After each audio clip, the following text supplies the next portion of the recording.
नमस्ते। कभी सोचा है कि ज्यादातर जो हिंदी हॉरर कहानियां हम देखते या सुनते हैं, वो एक जैसी क्यों लगती हैं? उनमें एक फिक्स्ड पैटर्न सा होता है ना? तो आज हम बस इसी पैटर्न की चीर-फाड़ करने वाले हैं, ये समझने के लिए कि आखिर वो कौन सा फॉर्मूला है जो हमें इतना डराता है। तो फिर सवाल ये उठता है कि इन कहानियों में असली डर है किस चीज का? क्या हमें सच में भूतों से डर लग रहा है, या फिर उस जाने पहचाने प्रिडिक्टेबल फॉर्मूले से जो हर कहानी में बार बार दोहराया जाता है? चलिए इसी सवाल का जवाब ढूंढते हैं। हर डरावनी कहानी की शुरुआत होती है बिल्कुल हम जैसे आम लोगों से। ये कोई सुपर हीरो नहीं होते, ये तो बस अपनी रोजमर्रा की जिंदगी जी रहे होते हैं, और शायद इसीलिए हम इनसे इतनी जल्दी जुड़ जाते हैं। मिसाल के तौर पे भूत बाधा कहानी का आदित्य, एक सक्सेसफुल आईटी मैनेजर। उसका शौक भी कितना कॉमन है, वीकेंड पर रात में बाइक राइड पर निकल जाना। एक बिल्कुल हमारे और आपके जैसा इंसान। या फिर वीजा बोर्ड कहानी की डोनोवन फैमिली हो, या मेचो भूत में एसडीएम का परिवार, दोनों की कहानी एक ही जगह से शुरू होती है, एक नई शुरुआत की उम्मीद में एक नए घर में शिफ्ट होना।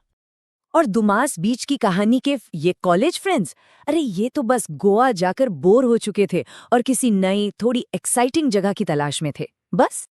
और मोहिनी कहानी का विजय, एक मेहनती किसान जो खराब फसल और बढ़ते कर्ज के बोझ तले दबकर बिल्कुल हताश हो चुका है। देखिए, इन सभी किरदारों में कहीं न कहीं हम अपनी एक झलक देख सकते हैं। और बस यहीं से कहानी में असली मोड़ आता है। हर कहानी एक घातक गलती, एक गलत फैसले पर टिकी होती है। एक ऐसा पल जहां किरदार उस लक्ष्मण रेखा को पार कर जाते हैं, जहां से अलौकिक शक्तियों का दरवाजा खुल जाता है। तो ये जो गलतियां हैं ना, इनका भी एक सेट पैटर्न है। मतलब समझ लीजिए कि ये तबाही की एक रेसिपी है। स्टेप 1, चेतावनियों को पूरी तरह इग्नोर कर दो, जैसे दुमास बीच वाले दोस्तों ने किया। स्टेप 2, किसी शापित मना की हुई जगह पर घुल जाओ, बिल्कुल आदित्य की तरह जो उस खंडहर में चला गया। स्टेप 3, किसी अनजान मना की हुई चीज से पंगा लो, जैसे पैटी ने वीजी बोर्ड से लिया। और आखिरी स्टेप, जब कुछ काम ना करे तो मजबूरी में एक बहुत ही खतरनाक सौदा कर बैठो, जैसा विजय ने किया। ये लाइन दुमास बीच की कहानी की है। देखिए कितनी साफ साफ चेतावनी दी गई थी, लेकिन किरदारों की जो उत्सुकता थी वो डर पर भारी पड़ गई। और यही वो पल होता है जब हम समझ जाते हैं कि अब कुछ बहुत बहुत बुरा होने वाला है। इसके बाद क्या होता है? डर एकदम से सामने नहीं आता, नहीं, वो तो धीरे धीरे हौले हौले दस्तक देता है। कहानी का तनाव छोटे छोटे अजीब से संकेतों के साथ बढ़ना शुरू होता है, जो ये इशारा करते हैं कि कुछ बहुत ही गलत है। ये जो पहली आहटें होती है ना, ये अक्सर हमारी पांचों इंद्रियों को टारगेट करती हैं। जैसे आदित्य को अपनी बाइक अचानक से बहुत भारी लगने लगती है।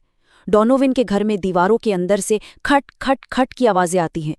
दुमास बीच पर कभी सड़े हुए मांस तो कभी जलती लकड़ी की गंध आती है। आदित्य को हरा भरा पार्क अचानक एक काली अंधेरी सड़क में बदलता हुआ दिखता है। और मेचो भूत में घर तक आने वाले वो उल्टे पैरों के निशान। यही वो छोटी छोटी चीजें हैं जो माहौल को भयानक बनाना शुरू कर देती हैं। और फिर वो छोटी छोटी दस्तकें एक जोरदार हमले में तब्दील हो जाती हैं। डर अब सिर्फ एक एहसास नहीं रह जाता, वो किरदारों की जिंदगी और उनके दिमागी सुकून पर पूरी तरह से कब्जा करने लगता है। वीजा बोर्ड कहानी में इस सिचुएशन के लिए एक शब्द इस्तेमाल हुआ है, इन्फेस्टेशन। इसका सीधा सा मतलब है कि ये कोई भटकी हुई आत्मा नहीं है, बल्कि एक शैतानी ताकत है जिसका इकलौता मकसद है पूरे परिवार को तबाह करना। ये हमला इंसान को अंदर तक बदल देता है। आदित्य, जो एक कामयाब कॉन्फिडेंट इंसान था, अब बस अंधेरे में घूरता रहता है, कच्चा मांस खाने को मांगता है और हिंसक हो चुका है। मतलब वो अब पहले वाला आदित्य है ही नहीं। ये हमला कई तरीकों से होता है। कभी शारीरिक हमला, जैसे मिसेस डोनोविन का गला दबाने वाले वो अदृश्य हाथ। कभी दिमागी आतंक, जैसे दुमास बीच पर नाम पुकारने वाली वो डरावनी आवाजें। कभी अजीबोगरीब हरकतें, जैसे सुगंधा का कच्ची मछली खाना। और कभी कभी तो ऐसी चीजें होती हैं जो नामुमकिन लगती हैं, जैसे नलों से खून बहना या घर का फर्नीचर हवा में उड़ना। डर अब हर तरफ से घेर लेता है। और अब हम आते हैं इन कहानियों के सबसे अहम और शायद सबसे डरावने हिस्से पर, इनका अंत। इन कहानियों में कोई हैप्पी एंडिंग नहीं होती। जो भी उस सीमा को लांघता है उसे बहुत ही भयानक और परमानेंट, हाँ, स्थायी नतीजे भुगतने पड़ते हैं। मोहनी कहानी की ये लाइन सच में दिल दहला देती हैं। विजय अपनी परेशानियां खत्म करना चाहता था, लेकिन आखिर में हुआ क्या? उसकी परेशानियां तो वहीं की वहीं रहीं, पर उसने और उसकी पत्नी ने अपनी जान गंवा दी। और कभी-कभी तो अंत इससे भी ज्यादा दुखद होता है। भूत बाधा की कहानी याद है? उसमें पूजा पाठ के बाद वो आत्मा तो चली जाती है, पर आदित्य कभी वापस नहीं आता। मतलब उसका शरीर तो है, वो जिंदा है, पर अंदर से वो इंसान खत्म हो चुका है, हमेशा के लिए। और जो लोग बच भी जाते हैं, वो भी पूरी तरह से नहीं बचते। दुमास बीच और बीजाबोर की कहानियों में जो लोग जिंदा रहे, वो उस खौफ के जख्मों के साथ, उस ट्रॉमा के साथ जीते हैं। उनकी जिंदगी हमेशा के लिए बदल जाती है।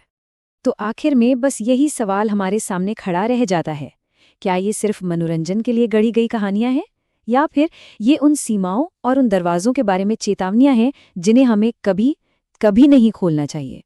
शायद इन कहानियों का असली डर इसी